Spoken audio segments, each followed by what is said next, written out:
오늘은 성탄 주일입니다. 저희가 요한일서를 계속 살펴보고 있는데 오늘 본문의 말씀으로 예수님의 탄생이 얼마나 귀한 것인가를 살펴보도록 하겠습니다. 먼저 18절의 말씀 보실게요. 요한일서 5장 18절의 말씀을 보시면 하나님께로부터 난 자는 다 범죄하지 아니하는 줄을 우리가 아노라. 하나님께로부터 나신 자가 그를 지키심에 악한 자가 그를 만지지도 못하느니라. 아멘. 귀한 말씀이 나오지요. 하나님께로부터 난 자는 범죄하지도 아니하고 또 악한 자가 그를 만지지도 못한다라는 것입니다. 이게 얼마나 귀한 축복입니까? 그러면 하나님께로부터 난 자, 누구를 말하는 것입니까? 예수님을 믿어 하나님의 자녀가 된 그들을 하나님께로부터 난 자들이다라는 것입니다. 요한일서 5장 1절의 말씀 보실게요. 예수께서 그리스도이심을 믿는 자마다 하나님께로부터 난 자니 또한 낳으신 이를 사랑하는 자마다 그에게서 난 자를 사랑하느니라. 자, 예수님이 그리스도이심을 믿는 자들은 하나님께로부터 난 자이다라는 것입니다. 여러분들은 예수님을 그리스도로 믿고 계시죠? 저희가 여러 번 확인했습니다. 예수님은 그리스도이십니다. 자, 그래서 저와 여러분들이 예수님을 그리스도로 믿고 있기 때문에 우리가 하나님께로부터 난 자들입니다. 그래서 우리가 범죄하지도 아니하고 악한 자가 우리를 만지지도 못한다라는 것입니다. 그 이유가 무엇이냐면 18절의 말씀 다시 한번 보실게요. 하나님께로부터 난 자는 다 범죄하지 아니하는 줄을 우리가 아노라. 하나님께로부터 나신 자가 그를 지키심에 악한 자가 그를 만지지도 못하느니라. 자, 하나님께로부터 나신 자, 그분이 우리를 지켜주시기 때문에 악한 자가 우리를 만지지 못한다라는 거예요. 여기서 하나님께로부터 나신 자, 이분이 누구를 말하는 것입니까? 그렇죠. 예수 그리스도를 말하는 것입니다. 자, 그러면 이렇게 정리가 되는 것이죠. 우리가 예수님을 그리스도로 믿어요. 그러면 우리는 하나님께로부터 난 자들입니다. 그러한 우리를 예수 그리스도께서 지켜주심으로 말미암아 악한 자가 우리를 만지지도 못한다라는 것입니다. 왜 그러냐면 우리는 예수님을 그리스도로 믿잖아요. 그리스도가 무슨 뜻이라고요? 메시아.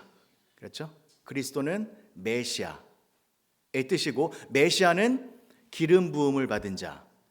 기름 부음을 받았다라는 것은 거룩하게 구별되어졌다라는 것이잖아요. 그래서 기름 부음을 받으신 그 예수님을 믿으면 그 예수님과 내가 하나가 되기 때문에 예수님으로 말미암아 우리도 기름 부음 받은 자가 되어 하나님의 거룩한 자로 구별되었기 때문에 악한 자가 우리를 만지지도 못한다는 것입니다. 자, 그리고 제가 예전에 방패 이야기 한번 했었죠. 방패에 기름이 발라진 방패. 기름이 발라진 방패는 우리의 생명을 지켜주는 방패이다 라고 말씀을 드렸습니다. 때문에 기름 부음을 받으신 예수님께서 우리의 방패가 되어주셔서 우리의 생명을 안전하게 지켜주신다라는 것입니다. 그렇죠? 그래서 예수님이 우리의 생명을 지켜주시기 때문에 우리가 범죄하지도 않게 된다라는 것입니다. 여기서 범죄, 이 범죄가 어떤 죄를 말하는 것이냐면 지난주에 설명을 드렸죠. 죄에는 두 가지가 있었습니다. 사망에 이르는 죄와 사망에 이르지 아니하는 죄. 사망에 이르지 아니하는 죄는 용서함을 받을 수 있어요. 그렇죠? 자, 그런데 사망에 이르는 죄, 이 죄는 영원히 용서함을 받지 못합니다. 가장 무서운 죄, 절대로 지으면 안 되는 죄입니다. 이 죄가 어떤 죄라고 그랬죠? 그렇죠. 예수님을 안 믿는 죄. 예수님을 안 믿으면 영원한 형벌, 영원한 죽음, 영원한 멸망이기 때문입니다. 자, 그래서 우리는 이 무서운 죄를 범하지 않는다라는 거예요.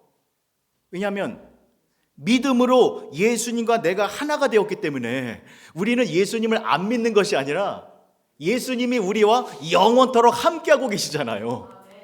그렇기 때문에 우리는 예수님을 안 믿는 그 죄, 그 범죄함을 짓지 않게 된다는 것입니다. 여러분, 이제 제가 드리는 말씀이 이해가 되시죠? 이게 사실 교리적으로 좀 복잡하고 어려운 내용이거든요. 근데 저희가 올 한 해 요한일서를 쭉 살펴보았잖아요. 그러니까 여러분들에게 이런 배경 지식이 들어간 거예요. 이런 지식이 생겼기 때문에 이 복음의 내용을 이제는 더 깊이 알게 되어졌다는 것입니다. 너무 감사하지 않아요? 이제 이해가 되잖아요. 너무 감사하죠. 자, 그럼 보세요. 자, 우리는 예수님을 믿어서 영원한 생명을 얻은 하나님께로부터 태어난 하나님의 자녀들이 되어졌죠.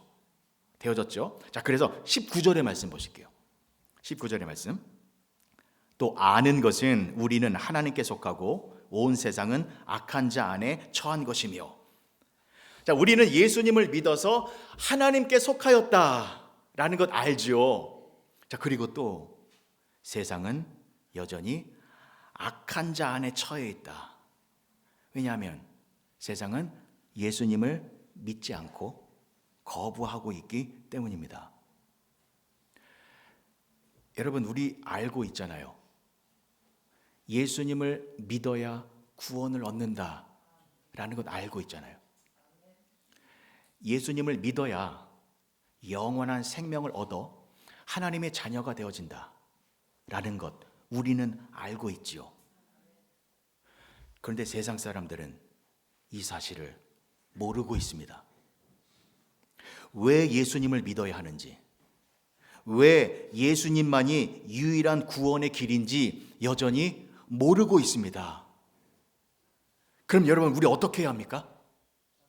알려주어야 합니다.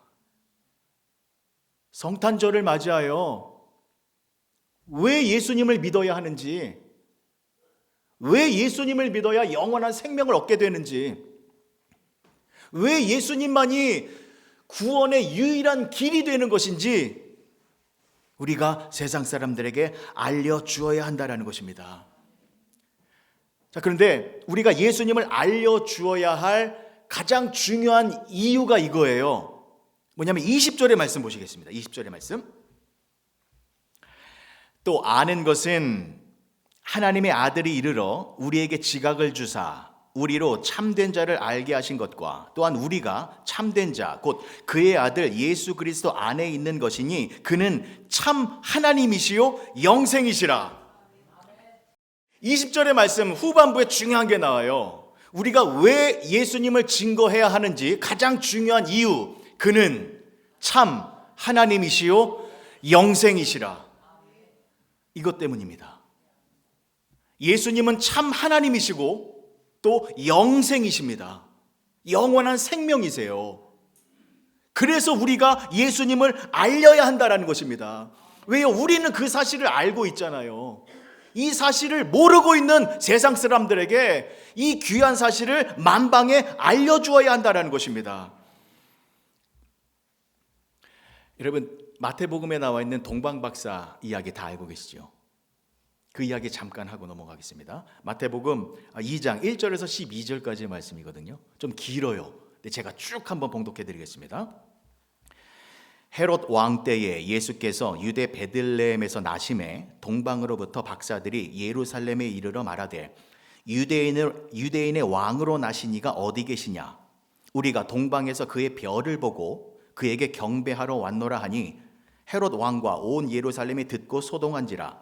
왕이 모든 대제사장과 백성의 서기관들을 모아 그리스도가 어디서 나겠느냐 물으니 이르되 유대 베들레헴이오니 이는 선지자로 이렇게 기록된 바 또 유대 땅 베들레헴아 너는 유대 고을 중에서 가장 작지 아니하도다. 내게서 한 다스리는 자가 나와서 내 백성 이스라엘의 목자가 되리라 하였음이니이다.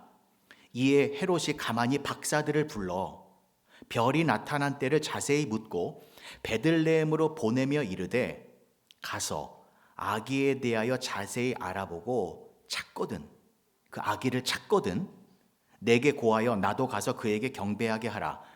박사들이 왕의 말을 듣고 갈새 동방에서 보던 그 별이 문득 앞서 인도하여 가다가 악이 있는 곳 위에 머물러 서 있는지라.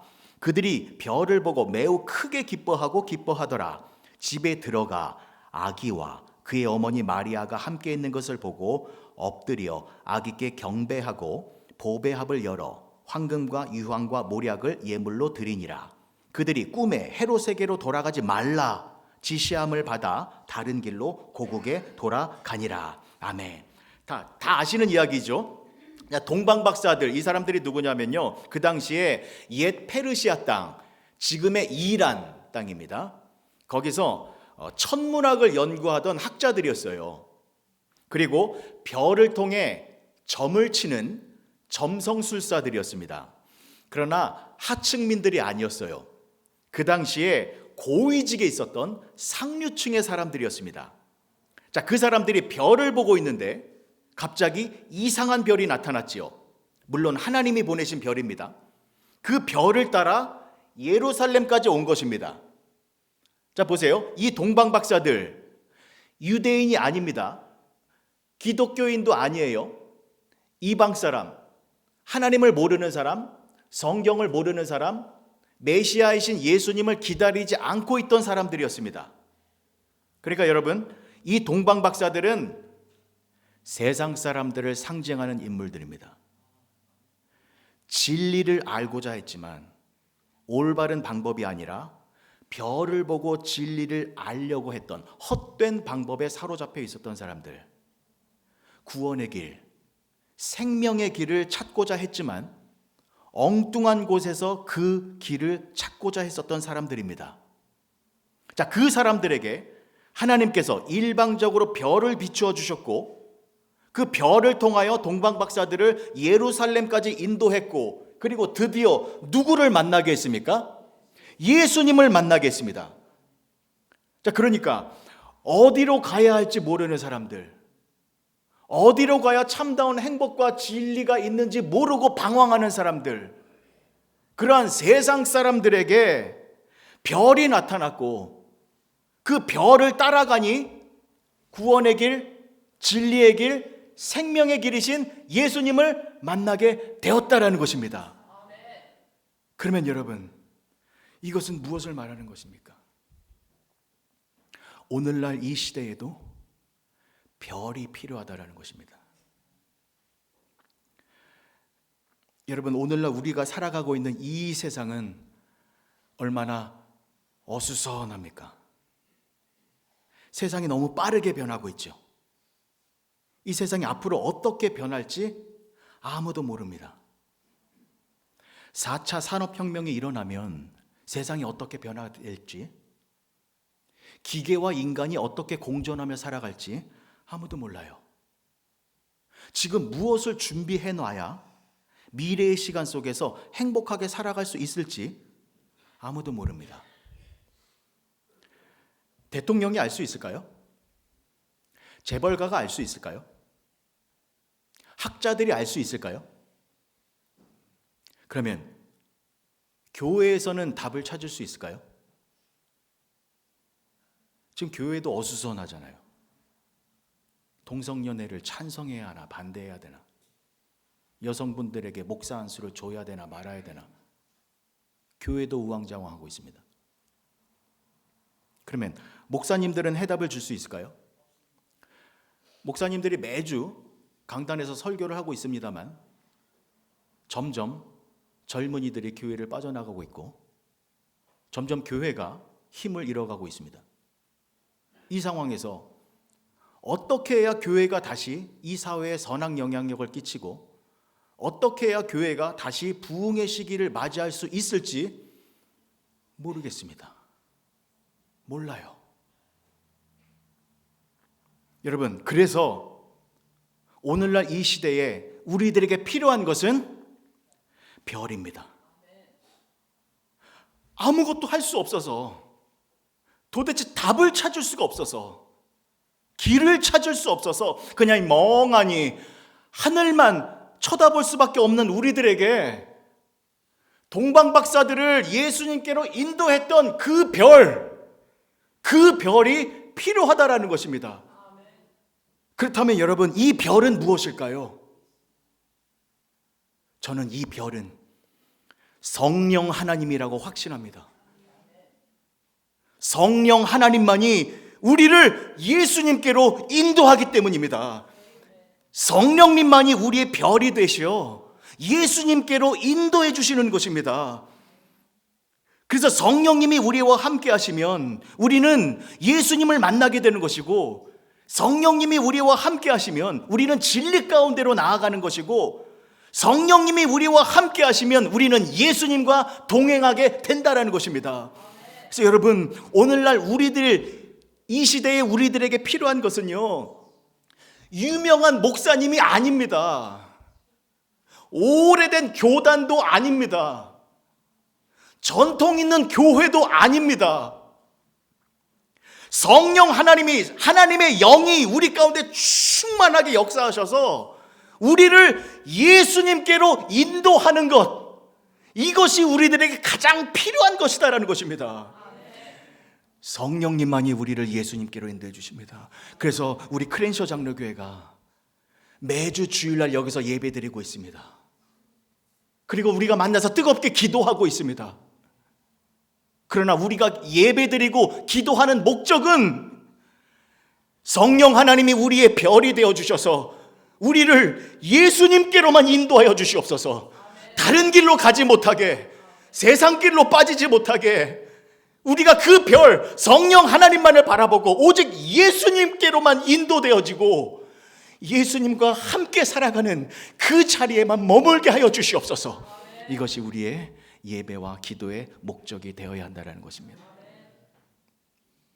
그리고 그렇게 성령 충만한 우리 교회가 이 세상에 별이 되어지기를 소망합니다. 우리 교회가 성령이 충만하여 늘마다 예수님께로 인도함을 받는 그러한 교회가 된다면 우리 교회는 이 세상의 별이 되어 모든 사람들을 예수님께로 인도하는 그러한 복된 교회가 되어질 것입니다. 그래서 이렇게 말했으면 좋겠습니다. 주변 사람들에게 우리 교회 와서 보십시오. 빛이 빛나고 있습니다. 우리 교회 안에는 환한 빛이 빛나고 있습니다. 성령의 빛, 생명의 빛, 은혜의 빛, 사랑의 빛이 환하게 빛나고 있습니다. 그 무엇보다 우리 교회 안에는 예수님의 빛이 환하게 비추이고 있습니다 라고 자신 있게 주장하고 자랑하는 교회가 되어지기를 소망합니다. 우리 교회는 목사님이 빛나는 교회가 아니라, 장로님이 빛나는 교회가 아니라, 사람들이 빛나는 교회가 아니라 오직 예수님만이 환한 빛을 비추이는 그렇게 생명이 충만한 교회가 되어지기를 주님의 이름으로 간절히 축복합니다. 자, 동방박사들이요, 빛을 보고 예루살렘에 도착했죠. 자, 그런데 동방박사들이 예루살렘에 도착해서 처음 만난 것은 누구였습니까? 헤롯 왕이었어요. 예수님을 먼저 만난 게 아니죠. 헤롯 왕을 먼저 만났는데 이 부분도 중요합니다. 자, 동방박사들이 헤롯 왕을 만났을 때 헤롯 왕이 좋은 왕인지 나쁜 왕인지 이들은 몰랐어요. 왜냐하면 헤롯 왕과 왕궁 사람들이 이 동방박사들을 환대해 주었거든요. 왕궁에 모셔놓고 아주 큰 잔치를 배설해서 아주 화려한 영접을 해 주었습니다. 그리고 헤롯 왕이 그 동방박사들에게 무슨 말을 했냐면, 나도 그 유대인의 왕을 만나고 싶습니다. 그러면서 그 서기관들과 대제사장들을 불러서 유대인의 왕이 나신다고 하는데 그 왕이 어디에서 나겠느냐 한번 조사해 보아라 했더니 그들이 조사해 보니까 선지자의 글에 미가서 5장 2절에 나와 있거든요. 베들레헴에서 유대인의 왕이 난다고. 그래서 헤롯 왕에게 베들레헴에서 유대인의 왕이 난다고 선지자의 글에 나와 있습니다. 그랬더니 헤롯 왕이 동방박사들에게 여러분 베들레헴으로 가십시오. 그러면 유대인의 왕을 만날 수 있을 것입니다. 그리고 그 왕을 만나면 꼭 나에게도 알려주십시오. 나도 가서 그에게 경배하려고 합니다. 라고 말을 했지만 그것은 헤롯 왕의 술책이었죠. 헤롯 왕은 교활한 사람이었거든요. 자신이 지금 왕인데 나 말고 다른 왕이 태어난다고 하니 그 왕이 태어난 것을 알면 가서 죽이려고. 그런데 동방 박사들은 그 헤롯의 속마음까지 몰랐습니다. 왜요? 화려한 왕궁에서 너무 친절하게 대해주니까 그냥 모든 게 다 좋아 보였습니다. 자, 그런데 보십시오. 동방 박사들이 베들레헴에서 아기 예수를 만났지요. 꿈에 어떤 지시를 받았습니까? 헤롯 왕에게 가지 말고 다른 길로 고국으로 돌아가라. 무슨 말이냐면 아기 예수가 태어난 그곳을 헤롯 왕에게 알려주지 말라라는 거예요. 자, 그걸 알게 된 헤롯 왕 화가 났죠.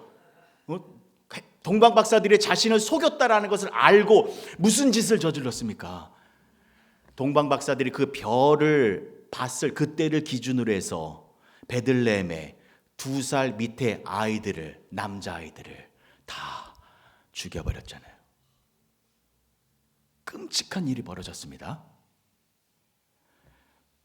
여러분, 여기서 주목해야 할 것이 뭐냐면요, 동방 박사들이 별을 보고 왔는데 예수님을 만나기 전에 헤롯 왕을 먼저 만났다라는 거예요. 근데 이 헤롯 왕은 평화의 왕이 아니라 거짓의 왕, 죽음의 왕, 폭력의 왕이었다라는 것입니다.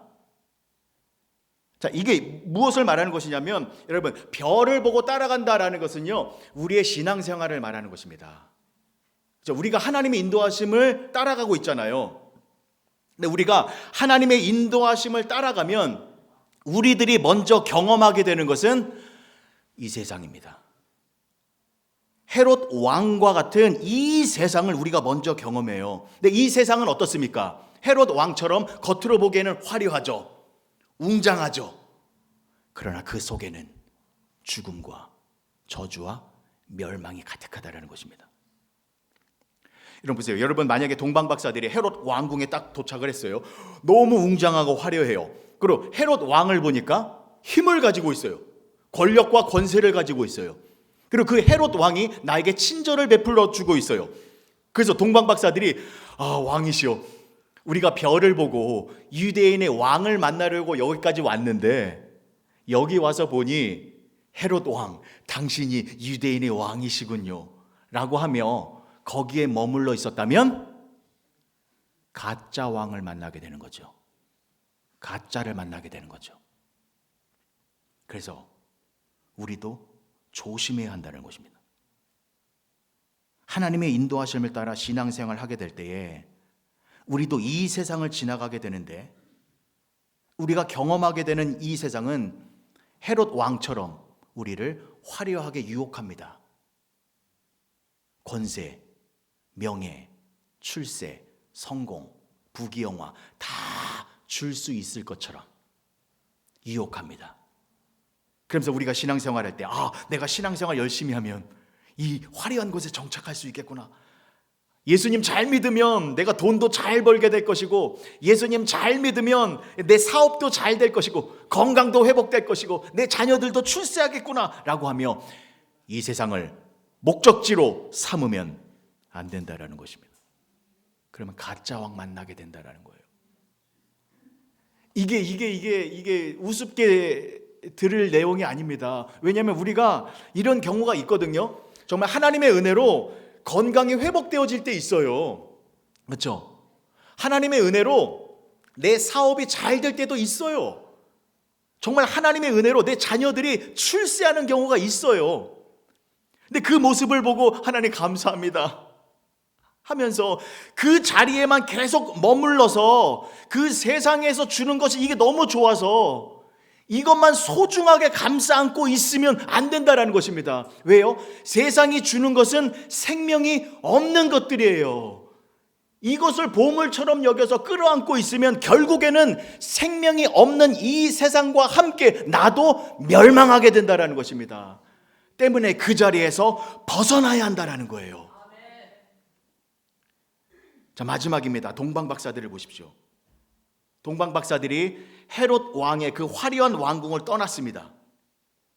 그리고 드디어 왕이신 아기 예수님을 만나게 되었습니다. 그 이유가 무엇 때문입니까? 별이 인도했기 때문입니다. 별이 움직였어요. 헤롯 왕궁에서 예수님이 계신 곳에 별이 머물렀습니다. 무슨 뜻입니까? 동방박사들이 있어야 할 곳은 여기다라는 것입니다. 별이 인도하는 곳은 헤롯 왕의 그런 화려한 곳이 아니라 예수님이 계신 곳, 여기에 있어야 된다라는 것입니다. 자, 그래서 별을 따라 동방박사들이 예수님이 계신 곳, 예수님을 계신 곳에서 예수님을 만났어요. 자, 그런데 보세요. 예수님이 태어나신 곳 어디입니까? 마구간이잖아요. 최첨단 시설을 갖춘 병원도 아니고 초호화 저택도 아닌 지저분하고 초라한 마구간. 마구간에 들어가 보니 방금 몸을 푼 어머니 마리아 옆에 아기가 있는데 그것도 말구유 안에 있어요. 근데 그분이 유대인의 왕이시래요. 이게 얼마나 상반되는 모습입니까? 헤롯의 궁전은 화려했으나 예수님의 마구간은 초라하고 지저분한 곳이었습니다. 헤롯 왕은 힘과 권력과 권세로 무장되어 있었으나 예수님은 갓난아기, 모든 무장이 다 해제된 가장 연약한 상태의 모습이었습니다. 그런데 누가 진정한 왕이라는 거예요? 이 예수님이, 아기 예수님이 진정한 유대인의 왕이다라는 것입니다. 힘과 권력과 권세를 가진 헤롯 왕이 아니라 초라한 모습의 아기 예수가 유대인의 왕이다라는 것입니다. 여러분, 그 이유가 무엇 때문입니까? 예수님은 참 하나님이시고 영원한 생명이시기 때문입니다. 이 아기 예수님이 하나님이시고 영원한 생명이시기 때문이다라는 것이죠. 이사야서 9장 6절의 말씀 보세요. 이는 한 아기가 우리에게 낳고 한 아들을 우리에게 주신 바 되었는데 그의 어깨에는 정사를 메었고 그의 이름은 기묘자라 모사라 전능하신 하나님이라. 예수님이 전능하신 하나님이시래요. 그리고 영존하신 아버지시라. 영존하신데요, 영원한 생명을 주시는 분이시다라는 것입니다. 그리고 평강의 왕이라 할 것입니다. 아멘. 예수님이 참 하나님이시고 영원한 생명이십니다. 그래서 예수님이 이 땅에 오신 것은 하나님이 이 땅에 오신 것이고 영원한 생명이 이 땅에 오신 것입니다. 그래서 예수님이 유대인의 왕뿐만이 아니라 온 인류에게 하나님의 생명을 주실 수 있는 만왕의 왕이 되신다는 것입니다. 그 예수님께 동방박사들이 보배합을 열었습니다. 그리고 황금과 유향과 모략 세 가지의 예물을 드렸습니다. 여러분, 동방박사들이 보배합을 열어서 세 가지 예물을 드린 것은요, 그들이 가지고 있었던 가장 귀한 것을 드린 것입니다. 그들의 전부를 드린 거예요. 여러분, 이 동방박사들이 보배합을 헤롯 왕에게 주지 않았습니다. 왜요? 가짜잖아요. 그러나 이 귀한 것을 예수님에게 드렸습니다. 왜요? 진짜이니까요. 여러분, 예수님이 우리의 진짜 왕이십니다. 여러분, 그렇게 고백하시고 그렇게 믿고 계시지요? 예수님이 우리의 왕이십니다. 그러면 여러분들도, 저와 여러분들도 왕이신 예수님께 우리의 보배합을 열어 황금과 유향과 몰약, 이것을 예수님께 드려야 합니다. 우리의 보배합을 예수님께 드린다라는 것은요, 우리가 가지고 있는 가장 소중한 것을 예수님께 드린다라는 것입니다.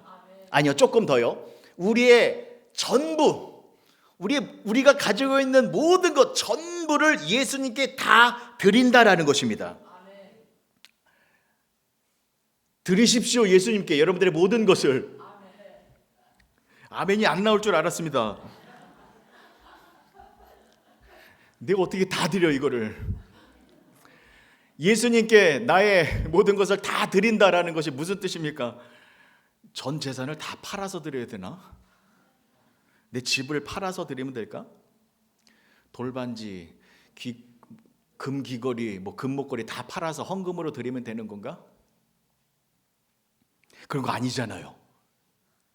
그러나 우리는 예수님께 가장 소중한 것을 드려야 합니다. 동방박사처럼. 자, 그러면 우리가 예수님께 나의 가장 소중한 것을 다 드린다라는 것은 무슨 뜻이냐면요, 예수님만을 가장 소중하게 여긴다라는 것입니다. 예수님이 가장 귀하고 예수님이 가장 소중하기 때문에 이 세상 모든 것들은 다 버릴 수 있어요. 다 포기할 수 있어요. 다 내려놓을 수 있어요. 그러나 예수님이 가장 중요하기 때문에 예수님은 포기할 수 없어요. 예수님이 가장 소중해요. 이것이 우리의 소중한 모든 것을 예수님께 드리는 것입니다.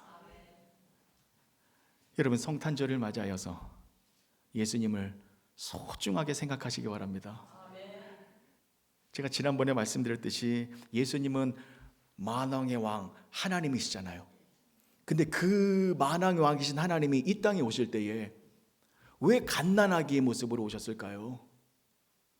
정말 왕 되신 모습으로, 헤롯 왕보다 더 멋있게 성인의 모습으로 딱 나타나시면 더 멋있고 근사하잖아요.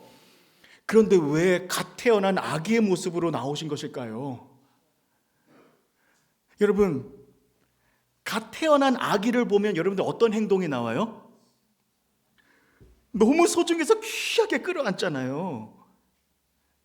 여러분, 첫 자녀 태어났을 때 어떻게 하셨어요? 손자, 손녀들 보셨을 때 어떻게 하셨어요? 이 세상에서 가장 귀한 보물이잖아요. 그래서 소중하게 끌어안으셨잖아요. 그래서 예수님이 아기의 모습으로 오신 것입니다. 소중하게 끌어안으라고요. 근데 여러분, 지금 여러분들이 소중하게 끌어안고 있는 그 품 속에 누가 계십니까? 정말 예수님이 계세요? 아니면 예수님이 아닌 다른 것을 소중하게 끌어안고 있습니까? 오늘 이후로 예수님만을 이 세상 그 무엇보다 가장 소중한 것으로 여기셔서 예수님만을 보배롭게 귀하게 여기시기 바랍니다. 그 예수님은 참 하나님이시고 영원한 생명 되십니다. 그 예수님을 소중하게 여기고 있을 때에 그 예수님으로 말미암아 여러분들의 삶은 하나님이 주시는 영원한 생명으로 말미암아 능력의 삶을 살게 될 것입니다. 그렇게 2023년도를 예수님과 함께 승리함으로, 능력으로, 평강으로 잘 마무리하시는 복된 성도님들이 되어주시길 주님의 이름으로 간절히 축복합니다. 기도하시겠습니다. 좋으신 아버지 하나님, 은혜를 감사합니다. 예수님이 이 땅에 태어나셨습니다. 예수님은 참 하나님이십니다. 그리고 예수님은 영원한 생명이 되십니다. 그 예수님을 이 세상 그 무엇보다 가장 소중하게 생각하며 살아가는 우리 모두가 되게 하여 주시옵소서. 그리고 그 예수님과 함께 그 생명의 능력으로 세상을 이기며 승리하며 살아가는 우리 모두가 되게 하여 주시옵소서. 예수님의 이름으로 기도합니다. 아멘.